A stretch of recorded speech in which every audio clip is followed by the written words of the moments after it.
بسم اللہ الرحمن الرحیم۔ السلام علیکم ناظرین، آج میں آپ کے ساتھ حضرت عمر رضی اللہ تعالیٰ عنہ کی عدالت کا ایک سچا واقعہ بیان کروں گی۔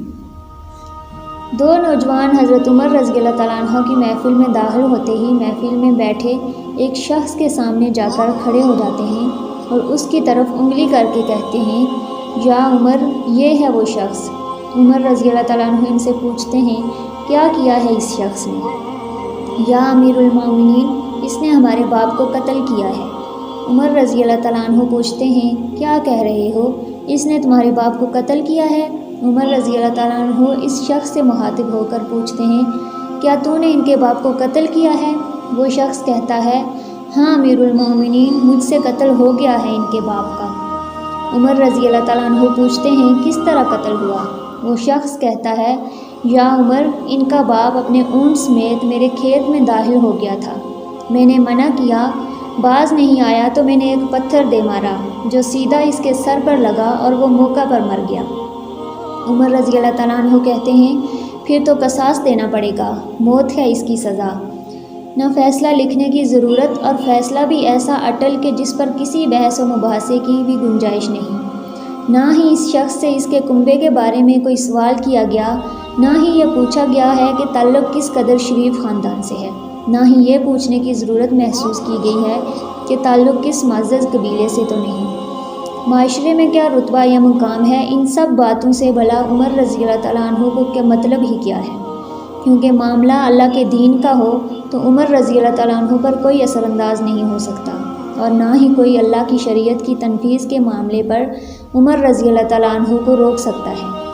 حتیٰ کہ سامنے عمر کا اپنا بیٹا ہی کیوں نہ ہو، اگر اس نے بھی قتل کیا تو اسے بھی قصاص کے بدلے موت دی جائے گی۔ وہ شخص کہتا ہے، اے امیر المومنین، اس کے نام پر جس کے حکم سے یہ زمین و آسمان قائم کھڑے ہیں، مجھے صحرا میں واپس اپنی بیوی بچوں کے پاس جانے دیجیے، تاکہ میں ان کو بتاؤں کہ میں قتل کر دیا جاؤں گا۔ ان کا اللہ اور میرے سوا کوئی آسرا نہیں ہے، میں اس کے بعد واپس آ جاؤں گا۔ عمر رضی اللہ تعالیٰ عنہ کہتے ہیں، کون تیری ضمانت دے گا کہ تو صحرا میں جا کے واپس آ جائے گا؟ مجمع پر ایک خاموشی چھا جاتی ہے، کوئی بھی تو ایسا نہیں ہے جو اس کا نام تک بھی جانتا ہو۔ اس کے قبیلے، خیمے یا گھر وغیرہ کے بارے میں جاننے کا معاملہ تو بعد کی بات ہے، کون ضمانت دے اس کی؟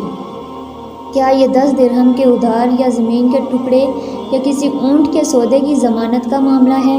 ادھر تو ایک گردن کی ضمانت دینے کی بات ہے جسے تلوار سے اڑا دیا جانا ہے، اور کوئی بھی تو ایسا نہیں ہے جو اللہ کی شریعت کی تنفیذ کے معاملے پر عمر رضی اللہ تعالیٰ عنہ سے اعتراض کرے، یا پھر اس شخص کی سفارش کے لیے ہی کھڑا ہو جائے، اور کوئی بھی ہو نہیں سکتا جو سفارش بننے کی سوچ سکے۔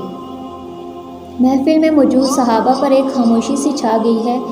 اس صورتحال سے خود عمر رضی اللہ تعالیٰ عنہ بھی متاثر ہیں، کیونکہ اس شخص کی حالت نے سب کو ہی حیرت میں ڈال رکھا ہے۔ کیا اس شخص کو واقعی قصاص کے طور پر قتل کر دیا جائے اور اس کے بچے بھوکے مرنے کے لیے چھوڑ دیے جائیں، یا پھر اس کو بغیر ضمانتی کے واپس جانے دیا جائے؟ واپس نہ آیا تو مقتول کا خون رائگا جائے گا۔ خود عمر رضی اللہ تعالیٰ عنہ بھی سر جھکائے افسردہ بیٹھے ہیں۔ اس صورتحال پر سر اٹھا کر التجا بھری نظروں سے نوجوانوں کی طرف دیکھتے ہیں، معاف کر دو اس شخص کو۔ نوجوان اپنا آخری فیصلہ بغیر کسی جھجک کے سنا دیتے ہیں، نہیں امیر المومنین، جو ہمارے باپ کو قتل کرے اس کو چھوڑ دیں، یہ تو ہو ہی نہیں سکتا۔ عمر رضی اللہ تعالیٰ عنہ ایک بار پھر مجمع کی طرف دیکھ کر بلند آواز سے پوچھتے ہیں، اے لوگو، ہے کوئی تم میں سے جو اس کی ضمانت دے؟ ابو ذر غفاری رضی اللہ تعالیٰ عنہ اپنے زہد و صدق سے بھرپور بڑھاپے کے ساتھ کھڑے ہو کر کہتے ہیں، میں ضمانت دیتا ہوں اس شخص کی۔ عمر رضی اللہ تعالیٰ عنہ کہتے ہیں، ابو ذر، اس نے قتل کیا ہے۔ ابو ذر رضی اللہ تعالیٰ عنہ اپنا اٹل فیصلہ سناتے ہیں، چاہے قتل ہی کیوں نہ کیا ہو، عمر رضی اللہ تعالیٰ عنہ جانتے ہو اسے؟ ابو ذر رضی اللہ تعالیٰ عنہ نہیں جانتا۔ عمر رضی اللہ تعالیٰ عنہ تو پھر کس طرح ضمانت دے رہے ہو؟ ابو ذر رضی اللہ تعالیٰ عنہ، میں نے اس کے چہرے پر مومنوں کی صفات دیکھی ہیں، اور مجھے ایسا لگتا ہے کہ یہ جھوٹ نہیں بول رہا، انشاءاللہ یہ لوٹ کر واپس آ جائے گا۔ عمر رضی اللہ تعالیٰ عنہ، ابو ذر دیکھ لو، اگر یہ 3 دن میں لوٹ کر نہ آیا تو مجھے تیری جدائی کا صدمہ دیکھنا پڑے گا۔ ابو ذر رضی اللہ تعالیٰ عنہ اپنے فیصلے پر ڈٹے ہوئے جواب دیتے ہیں، امیر المومنین پھر اللہ مالک ہے۔ عمر رضی اللہ تعالیٰ عنہ سے 3 دن کی مہلت پا کر وہ شخص رخصت ہو جاتا ہے، کچھ ضروری تیاریوں کے لیے بیوی بچوں کو الوداع کہنے، اپنے بعد ان کے لیے کوئی راہ دیکھنے اور پھر اس کے بعد قصاص کی ادائیگی کے لیے قتل کیے جانے کی غرض سے لوٹ کر واپس آنے کے لیے۔ اور پھر 3 راتوں کے بعد عمر رضی اللہ تعالیٰ عنہ بھلا کیسے اس امر کو بھلا پاتے؟ انہوں نے تو ایک ایک لمحہ گن کر کاٹا تھا۔ عصر کے وقت شہر میں صلاۃ جامعہ کی منادی پھر جاتی ہے، نوجوان اپنے باپ کا قصاص لینے کے لیے بے چین اور لوگوں کا مجمع اللہ کی شریعت کی تنفیذ دیکھنے کے لیے جمع ہو چکا ہے۔ ابو ذر رضی اللہ تعالیٰ عنہ بھی تشریف لاتے ہیں اور آ کر عمر رضی اللہ تعالیٰ عنہ کے سامنے بیٹھ جاتے ہیں۔ عمر رضی اللہ تعالیٰ عنہ سوال کرتے ہیں، کدھر ہے وہ آدمی؟ ابو ذر رضی اللہ تعالیٰ عنہ مختصر جواب دیتے ہیں، مجھے کوئی پتہ نہیں ہے یا امیر المومنین۔ ابو ذر رضی اللہ تعالیٰ عنہ آسمان کی طرف دیکھتے ہیں، جدھر سورج ڈوبنے کی جلدی میں معمول سے زیادہ تیزی کے ساتھ جاتا دکھائی دے رہا ہے۔ محفل میں ہوں کا عالم ہے، اللہ کے سوا کوئی نہیں جانتا کہ آج کیا ہونے جا رہا ہے۔ یہ سچ ہے کہ ابو ذر رضی اللہ تعالیٰ عنہ عمر رضی اللہ تعالیٰ عنہ کے دل میں بستے ہیں۔ عمر رضی اللہ سے ان کے جسم کا ٹکڑا مانگے تو عمر رضی اللہ عنہ دیر نہ کریں، کاٹ کر ابو ذر رضی اللہ تعالیٰ عنہ کے حوالے کر دیں۔ لیکن ادھر معاملہ شریعت کا ہے، اللہ کے احکامات کی بجاوری کا ہے، کوئی کھیل تماشا نہیں ہونے جا رہا، نہ ہی کسی کی حیثیت یا صلاحیت کی پیمائش ہو رہی ہے۔ حالات و واقعات کے مطابق نہیں اور نہ ہی زمان و مکان کو بیچ میں لایا جا سکتا ہے۔ قاتل نہیں آتا تو ضامن کی گردن جاتی نظر آ رہی ہے۔ مغرب سے چند لحظات پہلے وہ شخص آ جاتا ہے، بے ساختہ حضرت عمر رضی اللہ تعالیٰ عنہ کے منہ سے اللہ اکبر کی صدا نکلتی ہے، ساتھ ہی مجمع میں بھی اللہ اکبر کا ایک بھرپور نعرہ لگتا ہے۔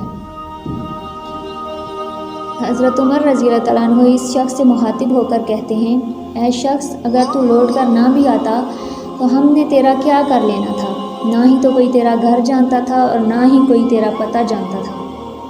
وہ بولا، امیر المومنین، اللہ کی قسم، بات آپ کی نہیں ہے، بات اس ذات کی ہے جو سب ظاہر و پوشیدہ کے بارے میں جانتا ہے۔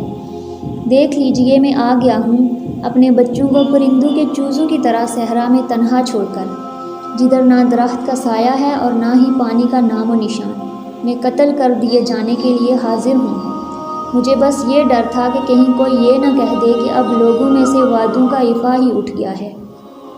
عمر رضی اللہ تعالیٰ عنہ نے ابو ذر رضی اللہ تعالیٰ عنہ کی طرف رخ کر کے پوچھا، ابو ذر، تو نے کس بنا پر اس کی ضمانت دی تھی؟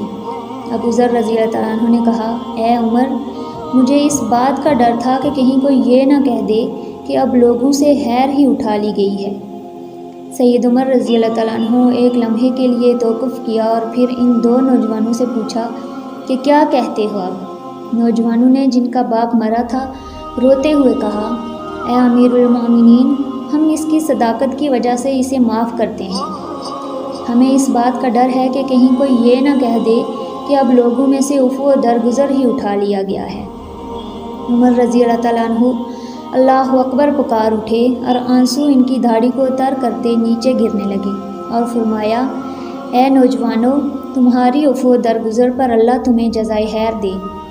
اے ابو ذر، اللہ تجھے اس شخص کی مصیبت میں مدد پر جزائے خیر دے، اور اے وہ شخص، اللہ تجھے اس وفائے عہد و صداقت پر جزائے خیر دے، اور اے امیر المومنین، اللہ تجھے تیرے عدل و رحم دلی پر جزائے خیر دے۔